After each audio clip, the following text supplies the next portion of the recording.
Hi hello friends, welcome to my new video. So ಇವತ್ತಿನ 4ನೇ ದಿನದ ವಿಡಿಯೋದಲ್ಲಿ ನಾವು ಏನಪ್ಪ ತಿಳ್ಕೊತಾ ಇದ್ದೀವಿ, ಲರ್ನ್ ಏನಪ್ಪ ಮಾಡ್ತಾಯಿದ್ದೀವಿ ಅಂದರೆ, ನಾನಿವತ್ತು ಓದಿದ್ದು ಬಂದು ಪಂಚಾಯತ್ ರಾಜ್ ಬಗ್ಗೆ ಓದಿದೆ ಇಂಡಿಯನ್ ಕಾನ್ಸ್ಟಿಟ್ಯೂಷನಲ್ಲಿ. ಸೊ ಈ ಒಂದು ಪಂಚಾಯತ್ ರಾಜ್ PDO ಮತ್ತು ವಿಲೇಜ್ ಅಕೌಂಟೆಂಟ್ ಎಕ್ಸಾಮ್ಸ್ಗೆ ತುಂಬಾ ಇಂಪಾರ್ಟೆಂಟ್ ಚಾಪ್ಟರ್ ಆಗಿದೆ. So basics details. So panchayat ರಾಜ್ಯದಲ್ಲಿ ಬರುವಂಥ ವಿಲೇಜ್ ಅಕೌಂಟೆಂಟು ಅಲ್ಲಿ ಅದ್ರ ಬಗ್ಗೆನೇ ತಿಳ್ಕೊಂಡಿರಬೇಕು, ಬೇಸಿಕ್ ಡೀಟೇಲ್ಸು. ಅದಕ್ಕೋಸ್ಕರ ಇದನ್ನು ಬೇಸಿಕ್ ಇನ್ಫಾರ್ಮೇಷನ್ ಅಂತಲೇ ಹೇಳ್ಬೋದು. ತುಂಬಾ ಇಂಪಾರ್ಟೆಂಟ್ ಆಗಿರೋ ಚಾಪ್ಟರ್ ಇದು. ಇದರಿಂದ 1 or 2 ಕ್ವಶನ್ಸ್ ಅಂತೂ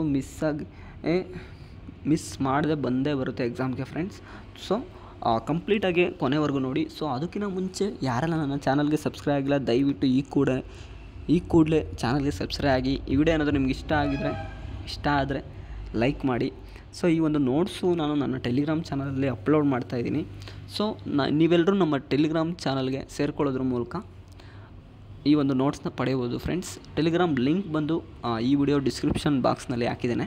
ಸೊ ಅದರಿಂದ ನೀವು ಹೋಗಿ ಜಾಯ್ನ್ ಆಗ್ಬೋದು ಫ್ರೆಂಡ್ಸ್. ಸೊ ಬನ್ನಿ ಫ್ರೆಂಡ್ಸ್, ನಾವು ಪಂಚಾಯತ್ ರಾಜ್ಯದ ಇತಿಹಾಸ, ಅದರದ್ದು ವಿಕಾಸ ಯಾವ ರೀತಿ ಆಯಿತು, ಸೊ ಅದು ಯಾವಾಗ ಜಾರಿಗೊಳಿಸಿದ್ರು, ಸೊ ಅದರಲ್ಲಿ ಬರುವಂಥ ಜಿಲ್ಲಾ ಪಂಚಾಯಿತಿ, ಸೊ ನಮ್ಮ ಕರ್ನಾಟಕದ ಪಂಚಾಯಿತಿ ವ್ಯವಸ್ಥೆ ಯಾವ ಥರ ಇದೆ, ಅಲ್ಲಿ ಜಿಲ್ಲಾ ಪಂಚಾಯಿತಿ, ತಾಲೂಕ್ ಪಂಚಾಯಿತಿ, ಗ್ರಾಮ ಪಂಚಾಯಿತಿಯ ಅಧಿಕಾರ, ಸೊ ಪ್ರತಿಯೊಂದು ಅವ್ರಿಗಿರೋ ಅರ್ಹತೆಗಳು, ಯಾರು ನಿಂತ್ಕೋಬೋದು, ಏನು ಅದಕ್ಕೆ ಫೆಸಿಲಿಟೀಸ್ ಏನೇನಿರುತ್ತೆ, ಪ್ರತಿಯೊಂದು ಈ ಒಂದು ಆ ಪಂಚಾಯತ್ ರಾಜ್ಯ ಕಾಯ್ದೆ ಯಾವ ರೀತಿ ಭಾರತದಲ್ಲಿ ಬಂತು ಫಸ್ಟ್ ಟೈಮು, ಅದು ಉಟ್ಕೊಳ್ಳೋದಕ್ಕೆ ಯಾವ್ಯಾವ ರೀತಿ ಸಮಿತಿಗಳು ಬಂದೋ, ಇದಿಷ್ಟು ಓದ್ಕೊಂಡ್ರೆ ಸಾಕು ಫ್ರೆಂಡ್ಸ್. ಇದಿಷ್ಟು ಮೇಯ್ನ್ ಪಾಯಿಂಟ್ಸ್ಗಳ್ನ ನಾನು ಪ್ರತಿಯೊಂದು ತಿಳ್ಕೊಂಡು ಇಲ್ಲಿ ಈ ಒಂದು ವಿಡಿಯೋದಲ್ಲಿ ನಾನು ಪ್ರತಿಯೊಂದು ನೋಡೋದಕ್ಕೆ ಹೋಗಲ್ಲ. ಮೇಯ್ನ್ ಪಾಯಿಂಟ್ಸ್ಗಳ್ನ ಇರೋದನ್ನು ನಾನು ಹೇಳ್ಕೊಂಡು ಹೋಗ್ತೀನಿ ಫ್ರೆಂಡ್ಸ್. ಬನ್ನಿ ನಾವು ಈಗ ತಿಳ್ಕೊಂಡು ಹೋಗೋಣ. ಸೊ ಭಾರತದಲ್ಲಿ ಗ್ರಾಮೀಣ ಸ್ಥಳೀಯ ಸರ್ಕಾರವನ್ನು ಪಂಚಾಯತ್ ರಾಜ್ಯ ಎಂಬ ಹೆಸರಿನಿಂದ ಕರೆಯಲಾಗುತ್ತದೆ. ಸ್ಥಳೀಯ ಸರ್ಕಾರಗಳು ಎಂಬ ವಿಷಯ ರಾಜ್ಯ ಪಟ್ಟಿಯಲ್ಲಿ ಇರುವುದರಿಂದ ಭಾರತದಲ್ಲಿ ಎಲ್ಲ ರಾಜ್ಯಗಳು ತಮ್ಮ ಶಾಸನ ಸಭೆಯ ಅಧಿನಿಯಮಗಳ ಮೂಲಕ ಪಂಚಾಯತ್ ರಾಜ್ಯ ಸಂಸ್ಥೆಗಳನ್ನು ರಚಿಸಿಕೊಂಡಿವೆ. ಅಂದರೆ ಪಂಚಾಯತ್ ರಾಜ್ಯ ವ್ಯವಸ್ಥೆಗೆ ಸಂಬಂಧಿಸಿದಂತೆ ಶಾಸನಗಳನ್ನು ರಚಿಸುವ ಅಧಿಕಾರ ರಾಜ್ಯ ಸರ್ಕಾರಗಳಿಗೆ ಇದೆ ಎಂದರ್ಥ. ಸೊ ಸ್ಟೇಟ್ ಗೌರ್ಮೆಂಟಿಗೆ ಅಲ್ವಾ ಲೋಕಲ್ ಗೌರ್ಮೆಂಟ್ನ ಒಂದು ಜಾರಿಗೊಳಿಸೋದು ಅಧಿಕಾರ ಇರೋದು.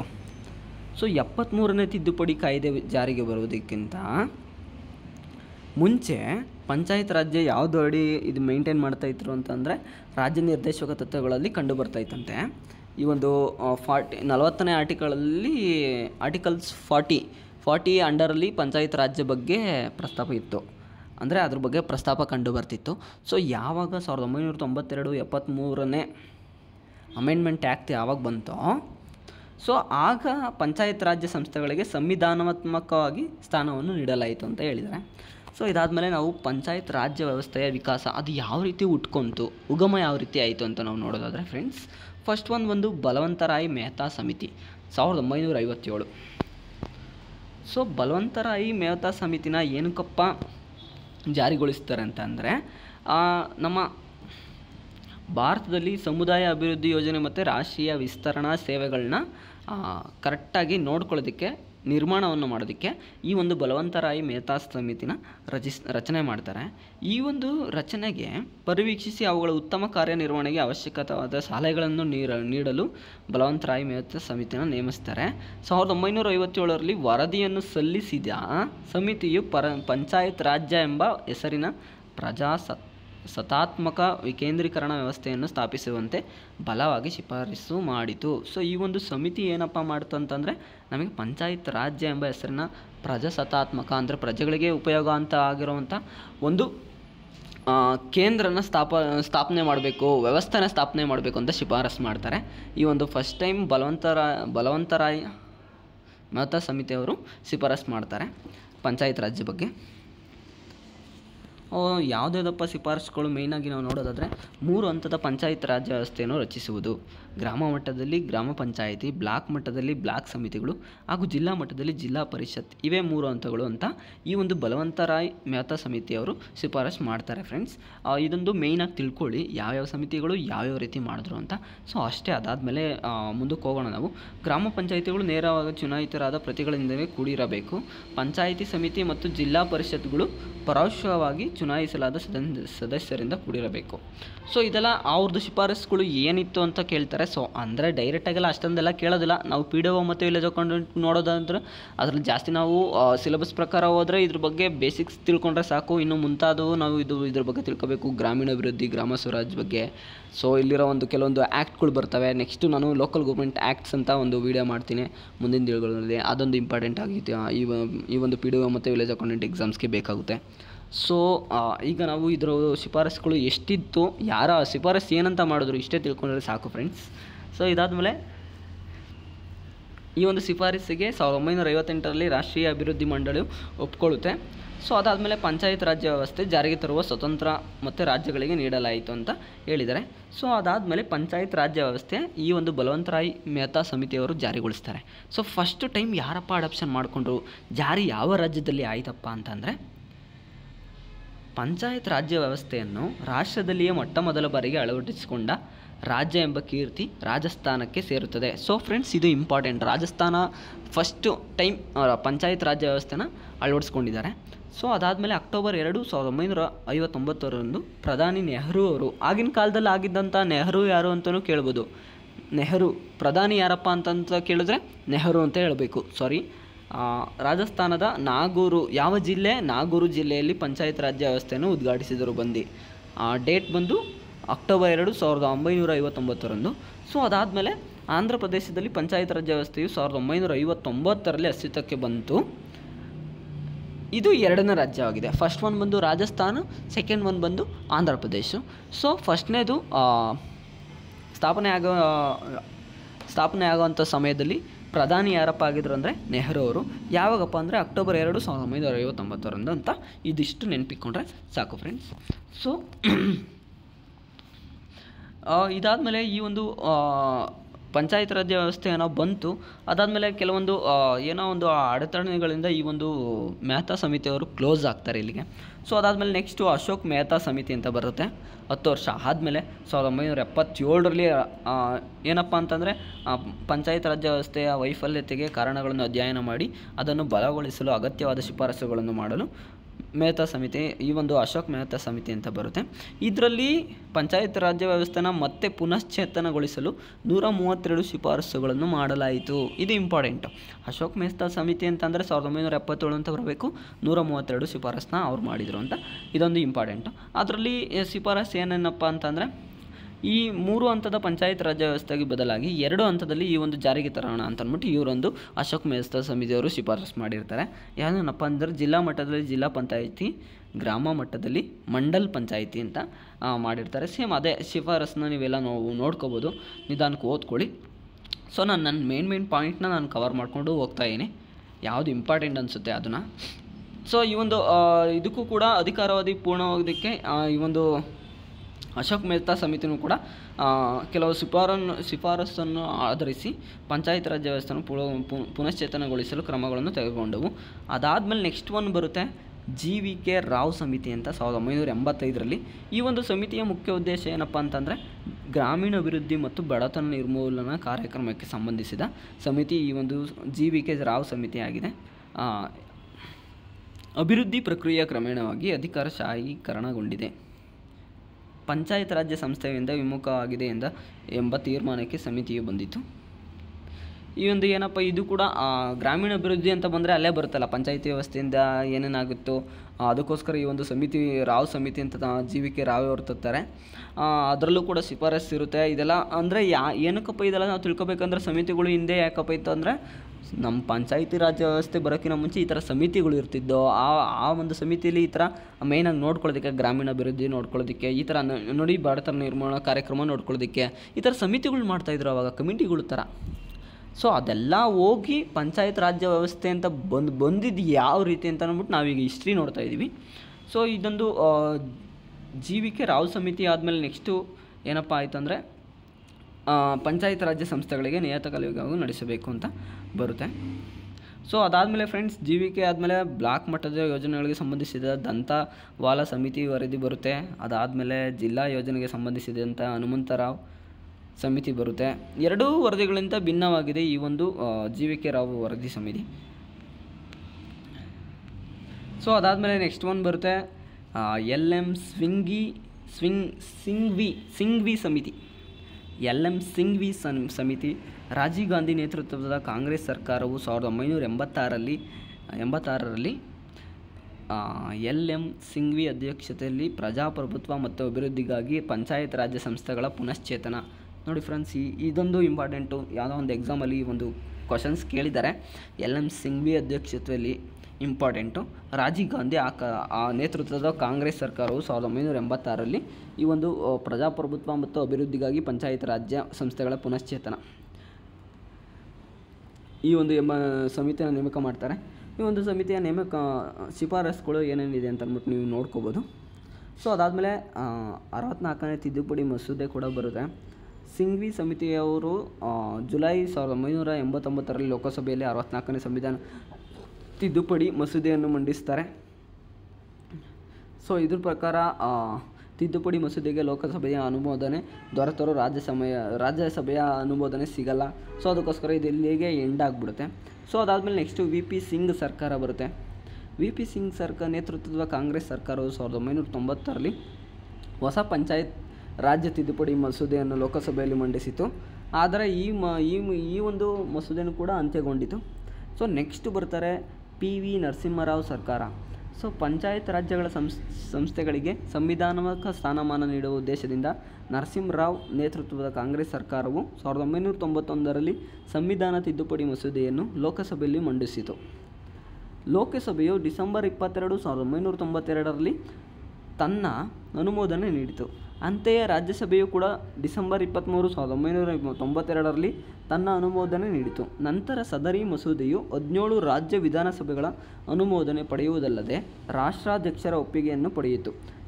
20 ಏಪ್ರಿಲ್ 1993 ಇದನ್ನು 73ನೇ ಸಂವಿಧಾನ ತಿದ್ದುಪಡಿ ಕಾಯ್ದೆ 1992 ಎಂದು ಕರೆಯುತ್ತಾರೆ.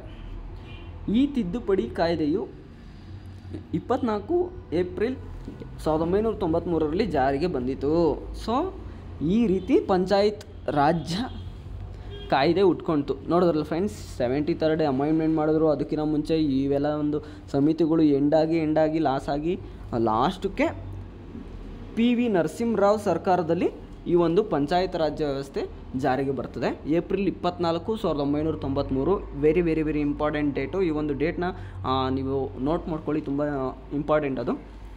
ಸೊ 73ನೇ ಅಮೆಂಡ್ಮೆಂಟ್ ಆ್ಯಕ್ಟ್ ಸಂವಿಧಾನದ ತಿದ್ದುಪಡಿ ಕಾಯ್ದೆ 1992 ನಾವೀಗ ನೋಡೋದಾದರೆ, ಈ ಒಂದು 73ನೇ ಸಂವಿಧಾನದ ತಿದ್ದುಪಡಿ ಕಾಯ್ದೆಯು ಮೂಲಕ 9ನೇ ಭಾಗವನ್ನು ಸಂವಿಧಾನಕ್ಕೆ ಸೇರಿಸಲಾಗಿದೆ.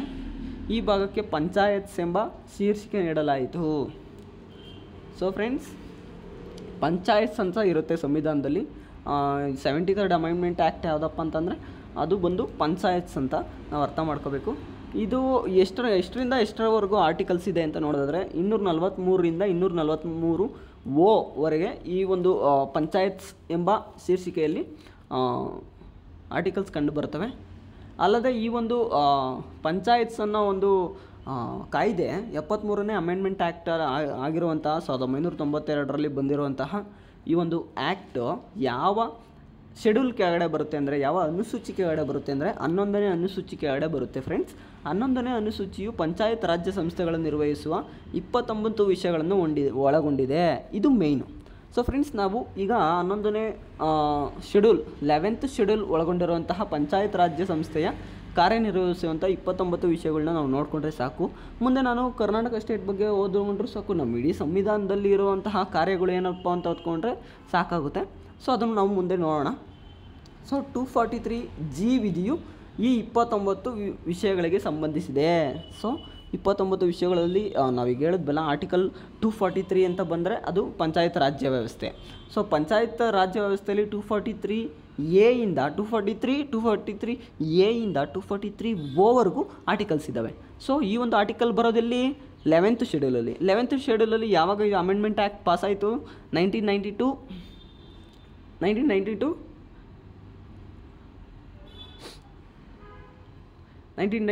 ಏಪ್ರಿಲ್ 24ರಲ್ಲಿ ಪಾಸ್ ಆಯಿತು. ಏಪ್ರಿಲ್ 1993 ಅಂತ ಹೇಳಿದ್ದಾರೆ ಅಲ್ಲಿ. ಸೊ ಅದಾದಮೇಲೆ ಈ ಒಂದು ತಿದ್ದುಪಡಿ ಕಾಯ್ದೆ ಜಾರಿಗೊಳಿಸಿದೆ ಆವಾಗ 1992. ಇದಿಷ್ಟು ನೀವು ಇಂಪಾರ್ಟೆಂಟ್ ತಿಳ್ಕೋಬೇಕು. ಸೊ ಅದಾದಮೇಲೆ ರಾಷ್ಟ್ರೀಯ ಪಂಚಾಯತ್ ರಾಜ್ಯ ದಿನ, ಇದು ಇಂಪಾರ್ಟೆಂಟ್ ಫ್ರೆಂಡ್ಸ್. ಸೊ 1992ರಲ್ಲಿ 73ನೇ ಸಂವಿಧಾನ ತಿದ್ದುಪಡಿ ಕಾಯ್ದೆಯು ಗ್ರಾಮ ಪಂಚಾಯಿತಿ, ತಾಲೂಕ್ ಪಂಚಾಯಿತಿ ಹಾಗೂ ಜಿಲ್ಲಾ ಪಂಚಾಯಿತಿ ಎಂಬ 3 ಹಂತಗಳ ಪಂಚಾಯತ್ ರಾಜ್ ವ್ಯವಸ್ಥೆಗೆ ಅವಕಾಶ ಮಾಡಿಕೊಟ್ಟಿತು. ಈ ತಿದ್ದುಪಡಿ ಕಾಯ್ದೆಯು 1993ರಲ್ಲಿ ಏಪ್ರಿಲ್ 24ರಂದು ರಾಷ್ಟ್ರಾದ್ಯಂತ ಅನುಷ್ಠಾನಕ್ಕೆ ಬಂದಿತು. ಸೊ ನಮ್ಗೆ ಆವಾಗ ಇಲ್ಲಿ ಗೊತ್ತಾಯ್ತು, 1992ಅಲ್ಲಿ ನಮಗೆ ಅವಕಾಶ ಮಾಡಿಕೊಟ್ರು, ಅಮೆಂಡ್ಮೆಂಟ್ ಪಾಸ್ ಆಯಿತು. ಸೊ ಅದನ್ನು ಇಡೀ ರಾಷ್ಟ್ರಾದ್ಯಂತ ಜಾರಿಗೆ ತಂದಿದ್ದು ಏಪ್ರಿಲ್ 24, 1993. ಸೊ ಈ ಹಿನ್ನೆಲೆಯಲ್ಲಿ ಪ್ರತಿ ವರ್ಷ ಏಪ್ರಿಲ್ 24ರಂದು ರಾಷ್ಟ್ರೀಯ ಪಂಚಾಯತ್ ರಾಜ್ಯ ದಿನ ಅಂತ ಆಚರಿಸ್ತಾರೆ ಫ್ರೆಂಡ್ಸ್. ಸೊ ಇನ್ನೇನು ನೆಕ್ಸ್ಟ್ ಮಂತ್ ಬರ್ತಾ ಇದೆಯಲ್ಲ, ಏಪ್ರಿಲ್ 24. ಪ್ರತಿ ವರ್ಷ ಏಪ್ರಿಲ್ 24 ಅಂತ ಬಂದರೆ ನಿಮಗೆ ನೆನಪಿಗೆ ಏನಪ್ಪ ಬರಬೇಕಂದ್ರೆ ರಾಷ್ಟ್ರೀಯ ಪಂಚಾಯತ್ ರಾಜ್ಯ ದಿನ ಅಂತ ಅರ್ಥ ಮಾಡ್ಕೋಬೇಕು ಫ್ರೆಂಡ್ಸ್.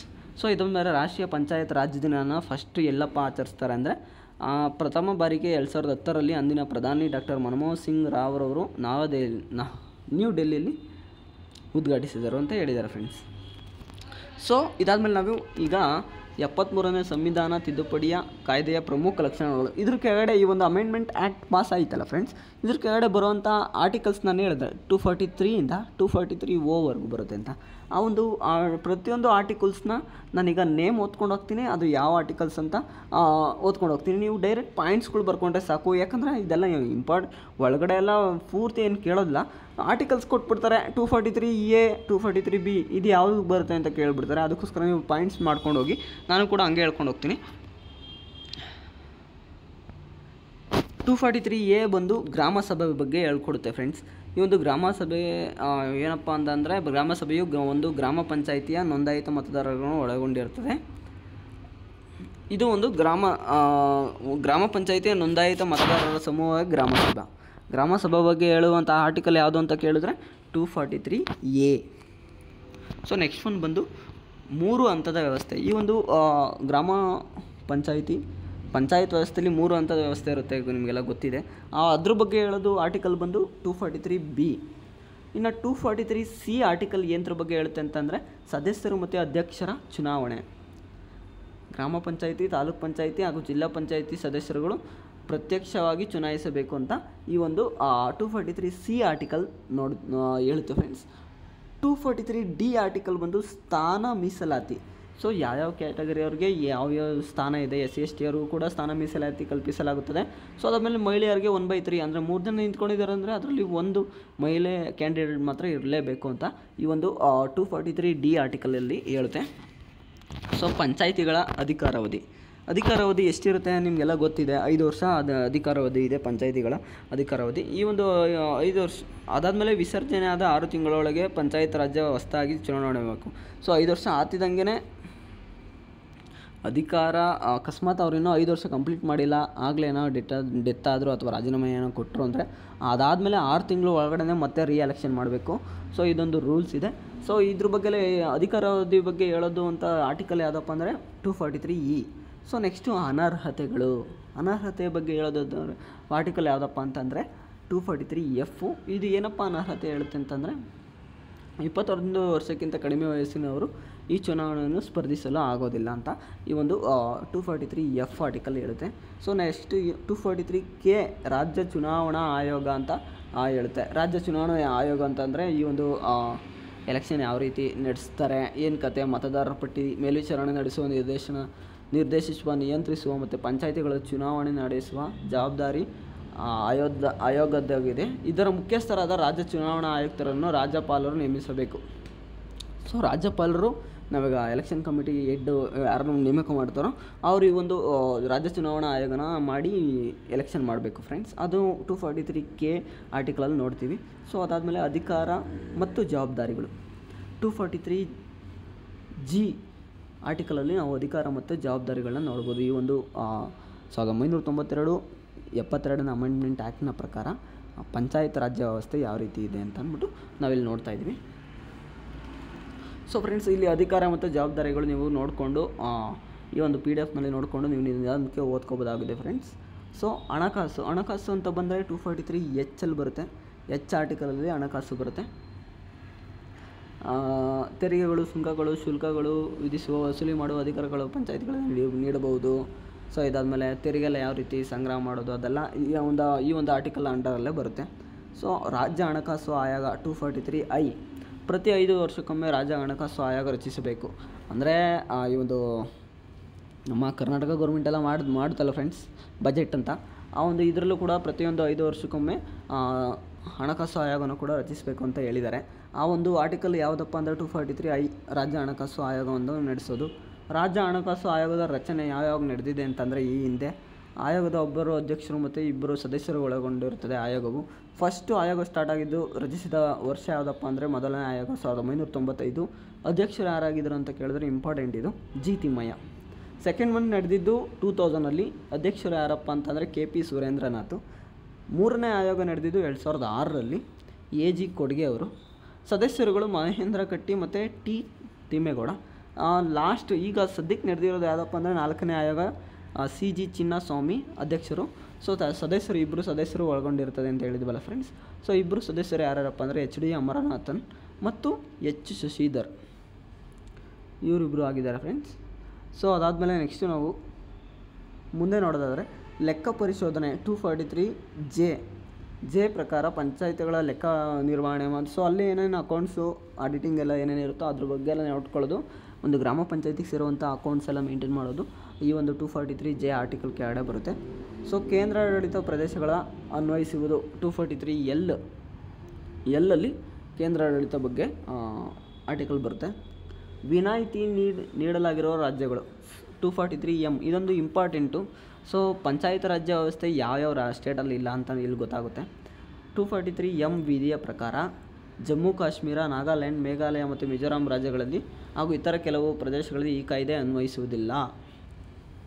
ಅಂತಹ ಪ್ರದೇಶಗಳೆಂದರೆ ರಾಜ್ಯದಲ್ಲಿ ಅಸ್ತಿತ್ವದಲ್ಲಿರುವ ಪರಿಶಿಷ್ಟ ಪ್ರದೇಶಗಳು ಮತ್ತು ಬುಡಕಟ್ಟು ಪ್ರದೇಶಗಳು, ಜಿಲ್ಲಾ ಸಮಿತಿಗಳು ಅಸ್ತಿತ್ವದಲ್ಲಿರುವ ಮಣಿಪುರದ ಗುಡ್ಡಗಾಡು ಪ್ರದೇಶಗಳು, ಪಶ್ಚಿಮ ಬಂಗಾಳದ ಡಾರ್ಜಿಲಿಂಗ್ ಜಿಲ್ಲೆ. ಇಲ್ಲಿ ಡಾರ್ಜಿಲಿಂಗ್ ಕೂರ್ಗಾ ಹಿಲ್ ಕೌನ್ಸಿಲ್ಸ್ ಅಸ್ತಿತ್ವದಲ್ಲಿದೆ. ನೋಡಿ ಫ್ರೆಂಡ್ಸ್, ಈ ಒಂದು ಸ್ಟೇಟ್ ನಾನೀಗ ಇಲ್ಲಿ ನಿಮಗೆ ನೋಡ್ತಾ ಇರ್ಬೋದು, ಜಮ್ಮು ಕಾಶ್ಮೀರ, ನಾಗಾಲ್ಯಾಂಡ್, ಮೇಘಾಲಯ, ಮಿಜೋರಾಂ. ಈ ಒಂದು ಡಾರ್ಜಿಲಿಂಗಲ್ಲೆಲ್ಲ ಯಾಕಪ್ಪ ಇಲ್ಲ ಅಂತಂದರೆ ಅಲ್ಲಿ ಪರಿಶಿಷ್ಟ ಪ್ರದೇಶಗಳು, ಬುಡಕಟ್ಟು ಜನಾಂಗಗಳು ಅವ್ರವ್ರದ್ದೇ ಇರುತ್ತೆ ಅಂತ ಅಂದ್ಬಿಟ್ಟು ಕಮ್ಮಿ ಜನ ಇರ್ತಾರಲ್ಲ ಅಲ್ಲೆಲ್ಲ. ಸೊ ಅದಕ್ಕೋಸ್ಕರ ಈ ಒಂದು ಕಾಯ್ದೆ ಜಾರಿಗೆ ಅಲ್ಲಿಲ್ಲ. ಸೊ ಆ ಒಂದು ಯಾವ ಆರ್ಟಿಕಲ್ಗೆ ಅಂಡರಲ್ಲಿ ನಾವು ನೋಡ್ತೀವಿ ಅಂದರೆ 243M ಅಲ್ಲಿ ನೋಡ್ತೀವಿ. ಸೊ ಅದಾದಮೇಲೆ ಅಸ್ತಿತ್ವದಲ್ಲಿರುವ ಕಾನೂನು ಮತ್ತು ಪಂಚಾಯಿತಿಗಳ ಮುಂದುವರಿಯುವಿಕೆ 243N. ಸೊ ಅಸ್ತಿತ್ವದಲ್ಲಿಂದರೆ 1 ವರ್ಷ ಆಗ್ತಿದ್ದಂಗೆ ಅದು ಜಾರಿಗೆ ಬಂದ್ಬಿಡಬೇಕು. ಏನೇನು ಅವ್ರು ಹೇಳಿದಾರೋ ಕಾಯ್ದೆ ಪ್ರಕಾರ ಯಾವುದ್ಯಾವ್ದು ಅಧಿಕಾರ ಕೊಡ್ತೀನಿ, ಏನೇನು ಫೆಸಿಲಿಟೀಸ್ ಕೊಡ್ತೀನಿ ಅಂತ ಅಧಿಕಾರ ಬಂದು 1 ವರ್ಷದಲ್ಲಿ ಎಲ್ಲ ಫೆಸಿಲಿಟೀಸ್ ಸೇರಬೇಕು ಅಂತ ಅಂದ್ಬಿಟ್ಟು 243N ಅಲ್ಲಿ ಹೇಳುತ್ತೆ. ಸೊ ನಾವೀಗ ಕಂಪ್ಲೀಟಾಗಿ ತಿಳ್ಕೊಂಬಂದು ಆರ್ಟಿಕಲ್ಗಳನ್ನ. ಆರ್ಟಿಕಲ್ ಇನ್ನೂ ಮುಂದೆ ಇದ್ದಾವೆ. ಮುಂದೆ ನಮ್ಮ ಕರ್ನಾಟಕ ಸ್ಟೇಟ್ಮೆಂಟ್ ಓದಬೇಕಾದ್ರೆ ನಾವು ಆರ್ಟಿಕಲ್ನ ತಿಳ್ಕೊಳ್ಳೋಣ. ಈಗ 11th ಶೆಡ್ಯೂಲ್ ಅಂಡರಲ್ಲಿ ಬರುತ್ತೆ ಅಂತ ಹೇಳಿದ್ನಲ್ಲ ನಾನು. Indian ಕಾನ್ಸ್ಟಿಟ್ಯೂಷನಲ್ಲಿ 11th schedule ಅಂಡರಲ್ಲಿ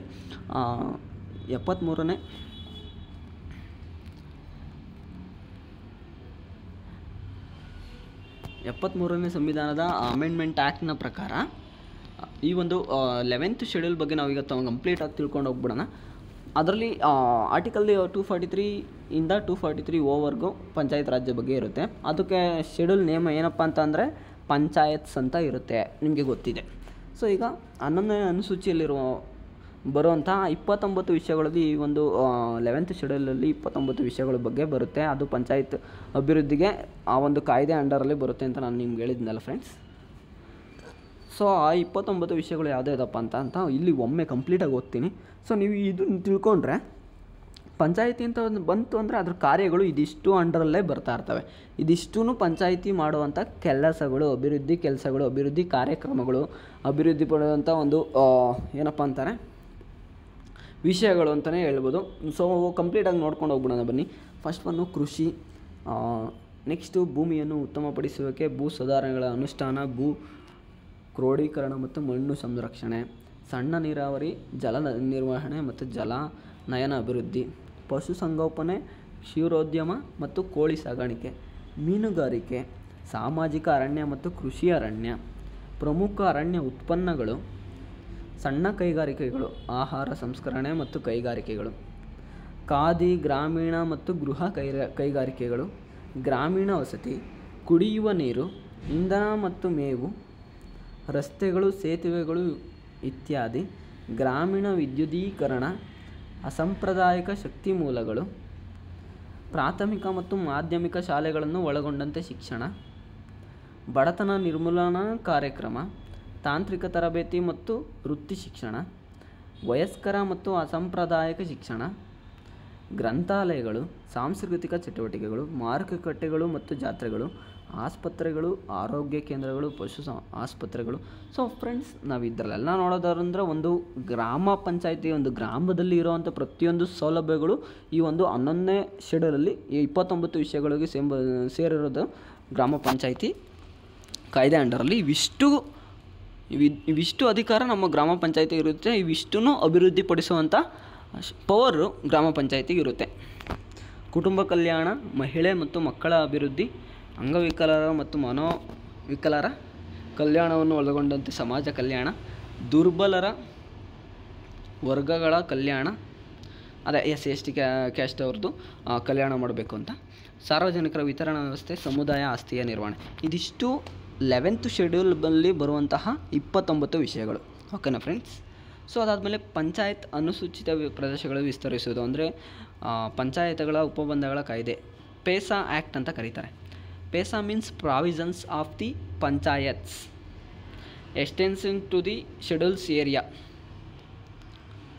so friends, ಈಗ ಪೇಸಾ ಆ್ಯಕ್ಟ್ ಯಾವಾಗಪ್ಪ ಜಾರಿಗೆ ಬಂತು? 1996ರಲ್ಲಿ ಪೇಸಾ ಆ್ಯಕ್ಟ್ ಬರುತ್ತೆ.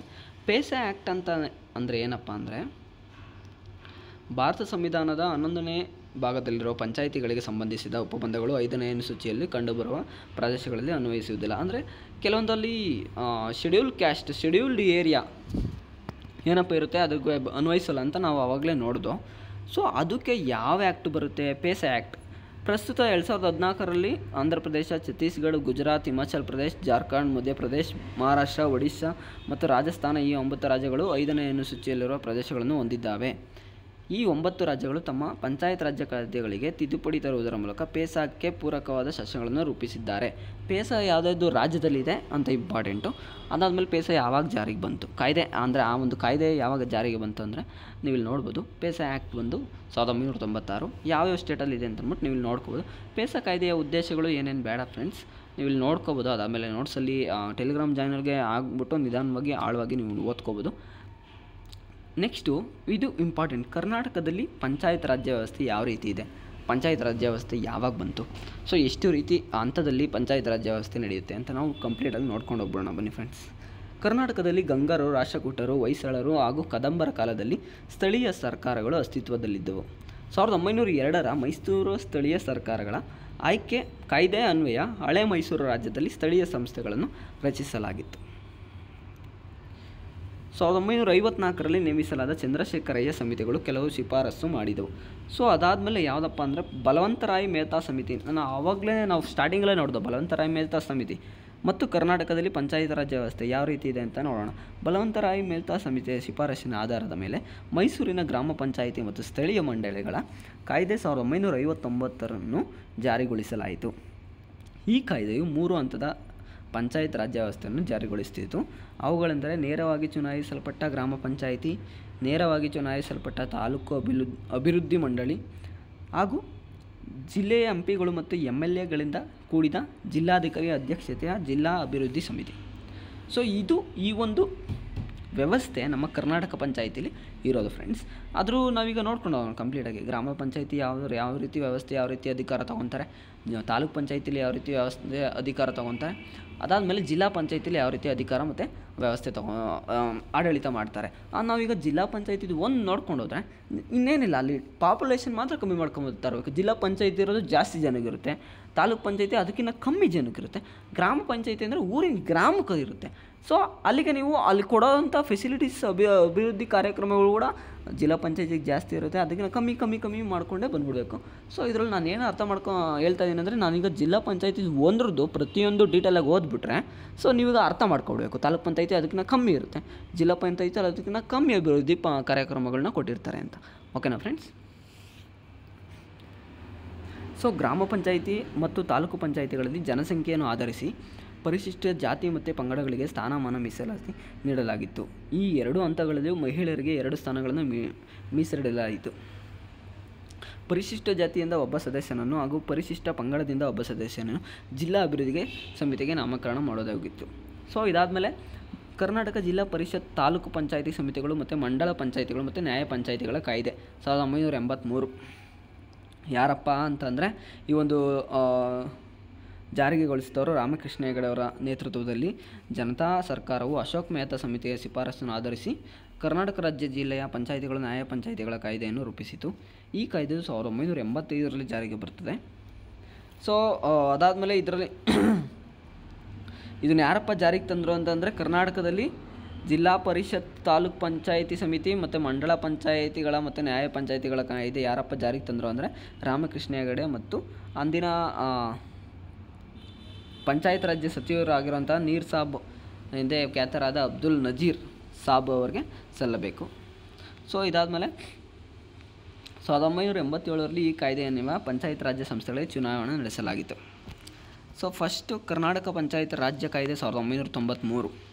73ನೇ ಸಂವಿಧಾನ ತಿದ್ದುಪಡಿ ಕಾಯ್ದೆ ಪಂಚಾಯತ್ ರಾಜ್ಯ ಕಾಯ್ದೆ 1992 ಅನುಗುಣವಾಗಿ ಕರ್ನಾಟಕ ರಾಜ್ಯವು 1993ರಲ್ಲಿ ಹೊಸ ಪಂಚಾಯಿತಿ ಕಾಯ್ದೆಯನ್ನು ಅಳವಡಿಸಿಕೊಂಡಿತು. ಕರ್ನಾಟಕ ಯಾವಾಗಪ್ಪ ಅಳವಡಿಸಿಕೊಂಡಿತು ಅಂತಂದರೆ 1993ರಲ್ಲಿ ನಮ್ಮ ಕರ್ನಾಟಕದಲ್ಲಿ ಗ್ರಾಮ ಪಂಚಾಯಿತಿ ಅಂದರೆ ಪಂಚಾಯತ್ ರಾಜ್ಯ ಕಾಯ್ದೆ ಜಾರಿಗೆ ಬಂತು. ಸೊ ಇದನ್ನು ಕರ್ನಾಟಕ ಪಂಚಾಯತ್ ರಾಜ್ಯ ಕಾಯ್ದೆ 1993 ಎಂದು ಕರೆಯಲಾಗಿದೆ.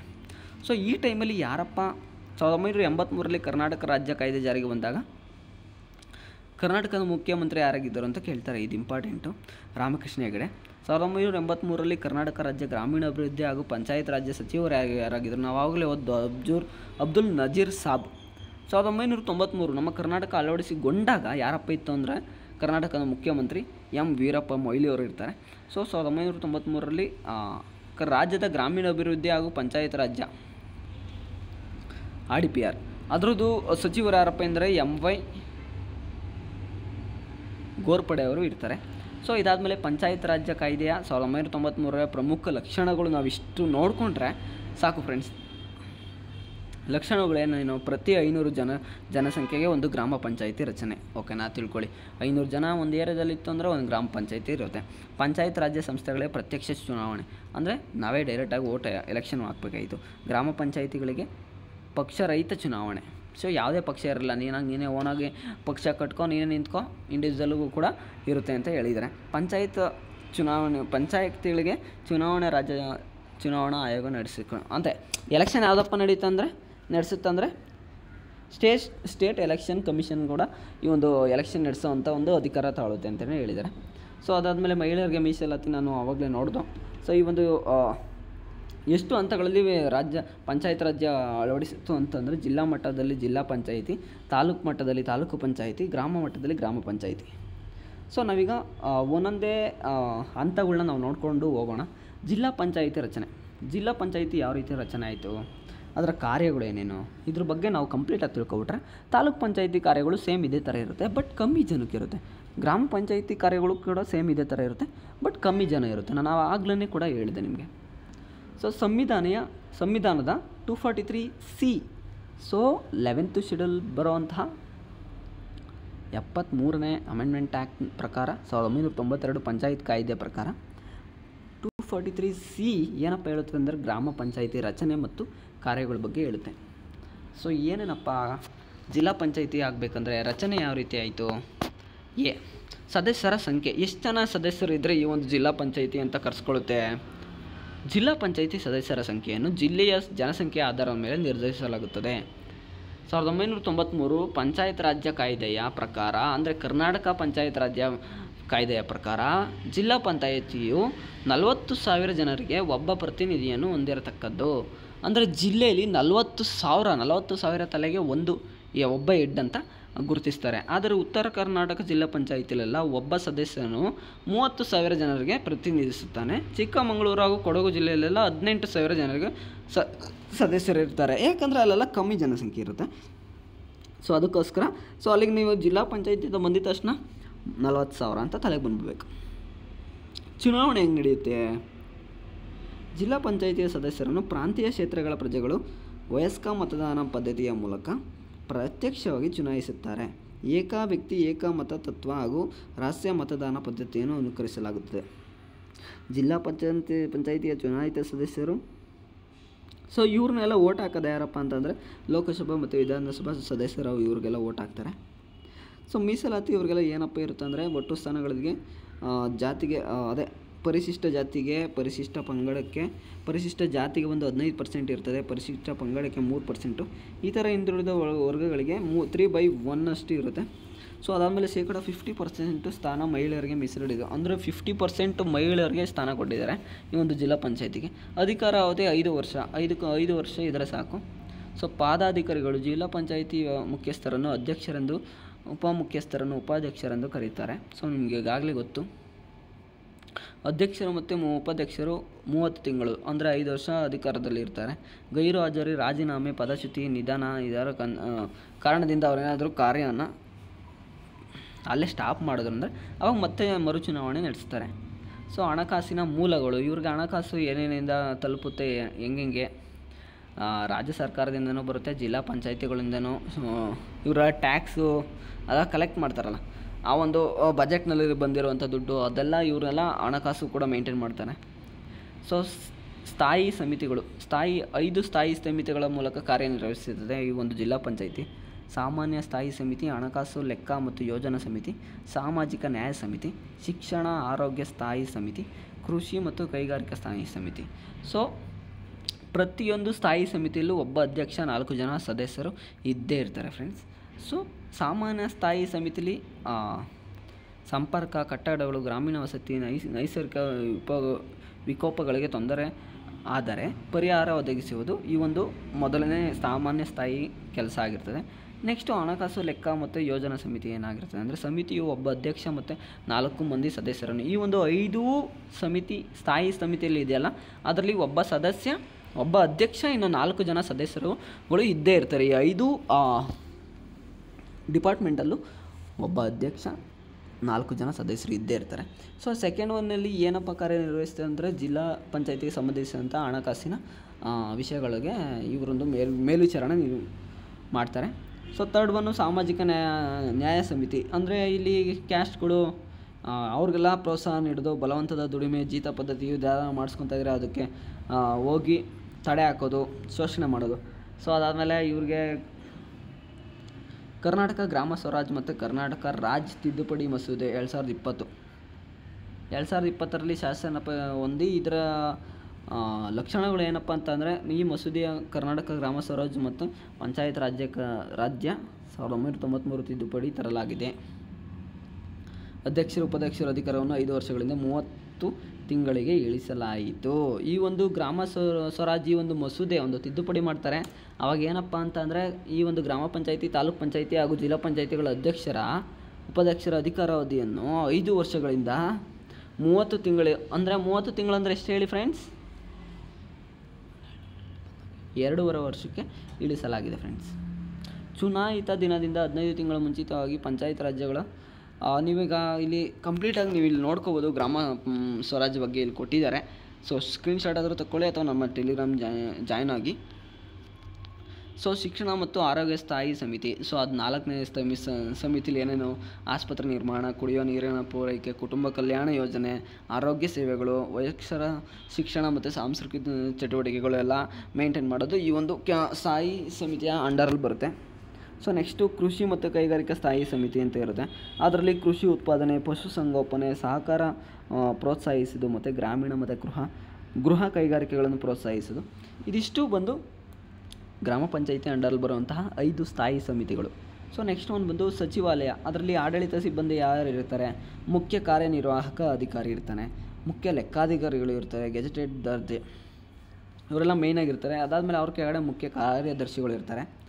ಸೊ ಅದಾದಮೇಲೆ ಪ್ರಥಮ ದರ್ಜೆ ಸಹಾಯಕ ಮತ್ತು FTA SDA ಕ್ಲರ್ಕು ಇವರೆಲ್ಲ ಅದ್ರ ಕೆಳಗಡೆ ಅಂಡರಲ್ಲಿ ಬರ್ತಾರೆ. ಕಾರ್ಯಗಳು ಏನೇನು ಅಂತಂದರೆ ಸಾಮಾನ್ಯ ಕಾರ್ಯಗಳು ನೀವು ಇಲ್ಲಿ ನೋಡ್ಕೋಬೋದು. ಪ್ರತಿಯೊಂದು ಇಲ್ಲಿ ಕೊಟ್ಟಿದ್ದೀನಿ, ನೀವು ಇಲ್ಲಿ ಆರಾಮಾಗಿ ಓದ್ಕೊಂಡು ಹೋಗಿ ಫ್ರೆಂಡ್ಸ್. ಸೊ ಕಾರ್ಯಗಳು ಬಂದು 28 ಕಾರ್ಯಗಳಿದೆ. ಸೊ ಅದಾದಮೇಲೆ ನೆಕ್ಸ್ಟು ನಾವು ತಾಲೂಕ್ ಪಂಚಾಯಿತಿ ಬಗ್ಗೆ ನೋಡೋದಾದರೆ 1993ರಲ್ಲಿ ಪಂಚಾಯತ್ ರಾಜ್ಯ ಅಧಿನಿಯಮ ಸೂಚಿಸಿರುವ 3 ಹಂತಗಳಲ್ಲಿ ತಾಲೂಕ್ ಪಂಚಾಯಿತಿಯು ಮಾಧ್ಯಮಿಕ ಹಂತವಾಗಿದೆ. ಅಂದರೆ ಮಧ್ಯದಲ್ಲಿರುವಂಥ ಒಂದು ಮಾಧ್ಯಮಿಕ ಹಂತವಾಗಿದೆ. ಪ್ರತಿಯೊಂದು ತಾಲೂಕು ಒಂದು ತಾಲೂಕು ಪಂಚಾಯಿತಿಯನ್ನು ಹೊಂದಿರತಕ್ಕದ್ದು ಪುರಸಭೆ ಅಥವಾ ನಗರಸಭೆ ಅಥವಾ ಪಟ್ಟಣ ಪಂಚಾಯಿತಿ ವ್ಯಾಪ್ತಿಯಲ್ಲಿ ಬರುವ ಪ್ರದೇಶಗಳು ಹೊರತುಪಡಿಸಿ ತಾಲೂಕಿನ ಇತರ ಪ್ರದೇಶಗಳು ತಾಲೂಕಿನ ಪಂಚಾಯಿತಿಗೆ ವ್ಯಾಪ್ತಿಯಲ್ಲಿ ಬರ್ತವೆ. ಅಂದರೆ ಯಾವುದ್ಯಾವುದು ಪುರಸಭೆ ಅಥವಾ ನಗರಸಭೆ ಪಟ್ಟಣ ಪಂಚಾಯಿತಿಗೆ ಬರ್ತವೋ ಅವನ್ನೆಲ್ಲ ಬಿಟ್ಟು ಇನ್ನು ಮಿಕ್ಕಿದ ತಾಲೂಕು ಅಂತ ಯಾವುದ್ಯಾವುದು ನಮ್ಮ ಸ್ಟೇಟಲ್ಲಿ ಇದೆಯೋ ಅದೆಲ್ಲನೂ ತಾಲೂಕು ಪಂಚಾಯಿತಿ ಹೊಂದಿರುತ್ತದೆ ಅಂತಲೇ ಹೇಳಿದ್ದಾರೆ. ಇಲ್ಲಿರೋ ಜನಸಂಖ್ಯೆ ಆಧಾರದ ಮೇಲೆ ನಿರ್ಧರಿಸಲಾಗುತ್ತದೆ. ರಚನೆ ಬಂದ್ಬಿಟ್ಟು 1993 ಪ್ರಕಾರ ಪ್ರತಿ 10,000 ಜನಕ್ಕೆ ಒಬ್ಬ ಪ್ರತಿನಿಧಿಯನ್ನು ಹೊಂದಿರಬೇಕು. 1,00,000 ಜನಸಂಖ್ಯೆಯನ್ನು ಮೀರದ ತಾಲೂಕು ಪಂಚಾಯಿತಿಗಳು ಕನಿಷ್ಠ 11 ಮಂದಿ ಸದಸ್ಯರನ್ನು ಹೊಂದಿರತಕ್ಕದ್ದು ಎಂದು ಕಾಯ್ದೆಯು ಸ್ಪಷ್ಟಪಡಿಸುತ್ತದೆ. ಸೊ ಅಲ್ಲಿ 40,000 ಇತ್ತು, ಇಲ್ಲಿ 10,000 ಜನಕ್ಕೆ ಬಂತು. ಪ್ರತಿ 10,000ಕ್ಕೆ ಒಬ್ಬೊಬ್ಬರನ್ನು ಸದಸ್ಯರನ್ನು ನೇಮಕ ಮಾಡುವಂಥದ್ದೇ ತಾಲೂಕು ಪಂಚಾಯಿತಿ ಉದ್ದೇಶ. ಸೊ ಚುನಾವಣೆ ಯಾರು ಮಾಡ್ತಾರೆ? ಚುನಾವಣೆ ವಯಸ್ಕ ಮತದಾನ ಸೇಮ್ ಅದೇ. ಪ್ರತಿಯೊಂದು ನನಗೆ ಏನು ಗ್ರಾಮ ಪಂಚಾಯಿತಿ ನೋಡಿದ್ನೋ ಅವ್ರಿಗಿನ್ನ ಕಮ್ಮಿ ಸ್ಥಾನ. ಇಲ್ಲೂ ಕೂಡ ಮಹಿಳೆಯರಿಗೆ 50% ಸ್ಥಾನ ಕೊಟ್ಟಿದ್ದಾರೆ. ಅದೇ ಇವ್ರದ್ದು 30 ತಿಂಗಳು ಕಾಲ ಇವರು ಅಧಿಕಾರದಲ್ಲಿರ್ತಾರೆ. ಅಧಿಕಾರ ಅವಧಿ ಬಂದು 5 ವರ್ಷ ಟೈಮ್ ಇರುತ್ತೆ ಇವ್ರಿಗೆ.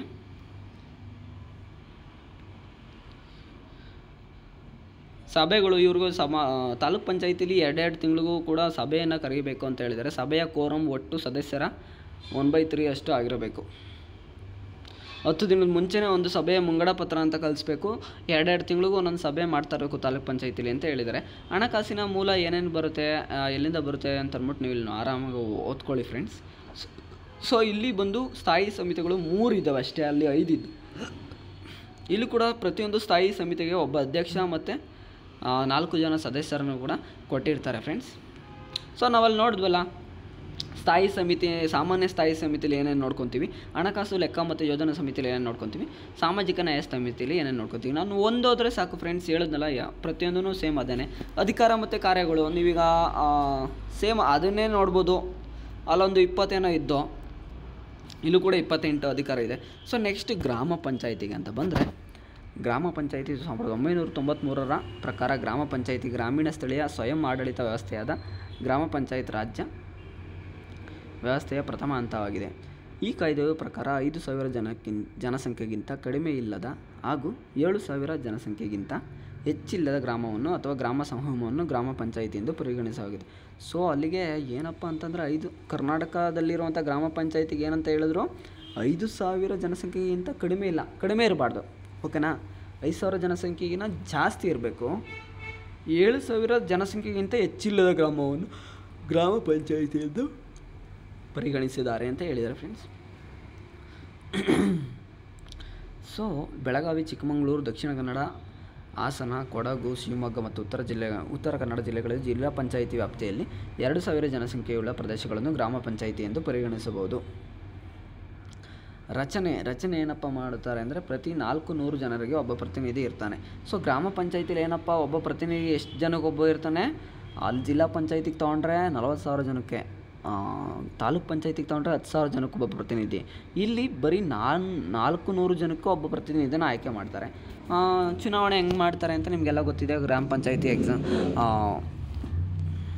ಎಲೆಕ್ಷನ್ ಬಂದರೆ ಯಾವ ಥರ ನಡೆಯುತ್ತೆ ಅಂತ ನೀವೇನು ಹೇಳಿದರೆ, 18 ವರ್ಷ ಮೇಲ್ಪಟ್ಟಿರಬೇಕು ಈ ಒಂದು ಚುನಾವಣೆಗೆ ನಿಂತ್ಕೋಬೇಕಂದ್ರೆ, ಅರ್ಹ ಆಗಬೇಕಂದ್ರೆ ವ್ಯಕ್ತಿ. ಸೊ ಇಲ್ಲೂ ಕೂಡ ಮೀಸಲಾತಿ ಪರಿಶಿಷ್ಟ ಜಾತಿಗೆ 15%, ಪಂಗಡಕ್ಕೆ 3%, ಲೇಡೀಸ್ಗೆ ಬಂದು 50% ಅಂತಲೇ ಇಲ್ಲಿ ಹೇಳಿದ್ದಾರೆ. ಅಧಿಕಾರ ಅವಧಿ 5 ವರ್ಷಗಳು ಅಂತ ಹೇಳಿದ್ದಾರೆ. ಅಧಿವೇಶನ ಇವರು ಕನಿಷ್ಠ ಪಕ್ಷ 2 ತಿಂಗಳಿಗೆ ಒಮ್ಮೆನೇ ಆದರೂ ಸಭೆ ನಡೆಸಬೇಕು ಅಂತಲೂ ಇವರು ಕೂಡ ಹೇಳಿದ್ದಾರೆ. ಕೋರಮ್ 1/3 ಅಷ್ಟು ಜನ ಹಾಜರಿರಲೇಬೇಕು ಆ ಒಂದು ಕೋರಮ್ಗೆ. ಹಣಕಾಸಿನ ಮೂಲ ಯಾವುದರಿಂದ ಬರುತ್ತೆ ಅಂತ ಇಲ್ಲಿ ಕೊಟ್ಟಿದ್ದಾರೆ. ಜಿಲ್ಲಾ ಪಂಚಾಯಿತಿ, ತಾಲೂಕು ಪಂಚಾಯಿತಿ ಅನುದಾನ. ಇವರು ಮೇಲ್ಗಡೆ ಇರೋ ಈ ಒಂದು 2 ಹಂತಗಳಿಂದ ಇವರಿಗೆ ದುಡ್ಡು ಸಹಾಯ ಮಾಡಬೇಕು. ಇಲ್ಲಿ ಸ್ಥಾಯಿ ಸಮಿತಿಗಳು ಯಾವುದೇನು ಬರುತ್ತೆ, ಉತ್ಪಾದನಾ ಸಮಿತಿ, ಸಾಮಾಜಿಕ ನ್ಯಾಯ ಸಮಿತಿ, ಸೌಕರ್ಯಗಳ ಸಮಿತಿ. ಉತ್ಪಾದನಾ ಸಮಿತಿಯಲ್ಲಿ ಸ್ವಲ್ಪ ಡಿಫ್ರೆಂಟ್ ಏನಪ್ಪ ಅಂದರೆ, ಪಶುಸಂಗೋಪನೆ, ಗ್ರಾಮೀಣ ಕೈಗಾರಿಕೆಗಳು, ಬಡತನ ನಿರ್ಮೂಲನೆ ಮಾಡುವಂಥ ಕಾರ್ಯಕ್ರಮಗಳನ್ನ ಜಾರಿಗೆ ಅನುಷ್ಠಾನ ತರುವಂಥದ್ದು ಈ ಒಂದು ಸಮಿತಿಯ ಉದ್ದೇಶ ಆಗಿದೆ. ಸಾಮಾಜಿಕ ಸಮಿತಿ ನಾವು ಆಗಲೇ ನೋಡಿದೋ. ಸೌಕರ್ಯಗಳ ಸಮಿತಿ ಅಂದರೆ ಶಿಕ್ಷಣ, ಸಾರ್ವಜನಿಕ ಆರೋಗ್ಯ, ಶೌಚಾಲಯ, ನೈರ್ಮಲ್ಯೀಕರಣಗಳು ಸಂಬಂಧಿಸಿದ ಕಾರ್ಯಗಳನ್ನು ನಿರ್ವಹಿಸುತ್ತದೆ ಈ ಒಂದು ಸೌಕರ್ಯ ಸಮಿತಿ. ಸಿಬ್ಬಂದಿ ವರ್ಗ, ಪಂಚಾಯತ್ ಅಭಿವೃದ್ಧಿ ಅಧಿಕಾರಿ PDO ಬಂದು ಈ ಒಂದು ಪಂಚಾಯತ್ ರಾಜ್ಯ ಅಧಿಕಾರದಲ್ಲೇ ಬರ್ತಾರೆ. ಇವರೇ ಮೇಯ್ನಾಗಿ ಒಂದು ಪಂಚಾಯಿತಿ ಆಡಳಿತಗಳನ್ನೆಲ್ಲ ಮೇಯ್ನಾಗಿ ನೋಡ್ಕೊತಾರೆ. ಅದಕ್ಕೋಸ್ಕರ PDO ಎಕ್ಸಾಮ್ ಯಾರೆಲ್ಲ ಓದ್ತಾ ಇದ್ದಾರೆ ಅವ್ರಿಗೊಂದು ಮೇಯ್ನಾಗಿ ಪಂಚಾಯಿತಿ ಬಗ್ಗೆ ಬೇಸಿಕ್ ಇನ್ಫಾರ್ಮೇಷನ್ ಇದಾಗಿದೆ. ಪ್ರತಿಯೊಂದನ್ನು ನೀವು ಆಳವಾಗಿ ತಿಳ್ಕೊಂಡು ನಿಮಗೆಲ್ಲ ಇದೆಲ್ಲ ಟ್ರೈನಿಂಗಲ್ಲಿರುತ್ತೆ. ಬಟ್ ಎಕ್ಸಾಮ್ಸಲ್ಲಿ ಇಷ್ಟು ಬೇಸಿಕ್ಸ್ ಆದರೂ ನೀವು ತಿಳ್ಕೊಂಡು ಹೋದರೆ ಟ್ರೈನಿಂಗಲ್ಲಿ ತುಂಬಾ ಹೇಳ್ಕೊಡ್ತಾರೆ ಫ್ರೆಂಡ್ಸ್. ಸೊ ಗ್ರಾಮ ಪಂಚಾಯಿತಿಯ ಕಾರ್ಯಗಳು, ಸಾಮಾನ್ಯ ಕಾರ್ಯಗಳು, ಐಚ್ಛಿಕ ಕಾರ್ಯಗಳು ಅಂತ ಈ ಥರ ಇದೆ. ಸೊ ಯಾವುದ್ಯಾವ್ದು ಕಾರ್ಯಗಳಿದೆ ಅಂತ ನೀವು ಇಲ್ಲಿ ನೋಡ್ಬೋದು. ಸೊ ಅದಾದಮೇಲೆ ಗ್ರಾಮ ಸಭೆ ಗ್ರಾಮೀಣ ಸ್ವಯಂ ಆಡಳಿತ ಸಂಸ್ಥೆಯ ಪ್ರಾಥಮಿಕ ಘಟಕವಾಗಿದೆ. ಒಂದು ಗ್ರಾಮದಲ್ಲಿ ಗ್ರಾಮ ಪಂಚಾಯಿತಿಯ ನೋಂದಾಯಿತ ಮತದಾರರೆಲ್ಲರೂ ಗ್ರಾಮ ಸಭೆಯ ಸದಸ್ಯರಾಗಿರ್ತಾರೆ. ಅಂದರೆ ಈಗ ಗ್ರಾಮ ಸಭೆ ಅಂತ ಇರೋದಲ್ಲ, ಅದರಲ್ಲೆಲ್ಲ ಅಧಿಕಾರಿ ಸದಸ್ಯರಾಗಿರ್ತಾರೆ, ಮೆಂಬರ್ಸ್ ಆಗಿರ್ತಾರೆ, ಅದಕ್ಕೊಬ್ಬ ಹೆಡ್ ಅಧ್ಯಕ್ಷರಿರ್ತಾರೆ, ಉಪಾಧ್ಯಕ್ಷರಿರ್ತಾರೆ. ಇದನ್ನೆಲ್ಲ ಗ್ರಾಮ ಸಭೆ ಅಂತ ಕರೀತಾರೆ ಫ್ರೆಂಡ್ಸ್. ಸೊ ಇದಾಗಿತ್ತು ಇವತ್ತಿನ ಒಂದು ನಾವು ಪಂಚಾಯತ್ ರಾಜ್ಯ ಬಗ್ಗೆ ತಿಳ್ಕೊಳ್ಳೋದು. ಸೊ ಫ್ರೆಂಡ್ಸ್, ಏನೆಲ್ಲ ಅರ್ಥ ಆಗಿಲ್ಲ, ಏನೆಲ್ಲ ಅರ್ಥ ಆಯಿತು ಅಂತ ದಯವಿಟ್ಟು ಕಮೆಂಟ್ ಮಾಡಿ ತಿಳಿಸಿ. ಈ ವಿಡಿಯೋ ಏನಾದರೂ ಇಷ್ಟ ಆಗಿದರೆ ನನ್ನ ಚಾನಲ್ಗೆ ನೀವು ಇನ್ನೂ ಸಬ್ಸ್ಕ್ರೈಬ್ ಆಗಿಲ್ಲ ಅಂದರೆ ದಯವಿಟ್ಟು ಚಾನಲ್ ಸಬ್ಸ್ಕ್ರೈಬ್ ಆಗಿ ನನ್ನ ವಿಡಿಯೋಗೊಂದು ಲೈಕ್ ಮಾಡಿ ಅಂತ ಹೇಳ್ತಾ ಸಿಗ್ತೀನಿ ಫ್ರೆಂಡ್ಸ್ ನಾಳೆ. ಅಲ್ಲಿವರೆಗೂ ಟೇಕ್ ಕೇರ್, ಬಾಯ್ ಫ್ರೆಂಡ್ಸ್.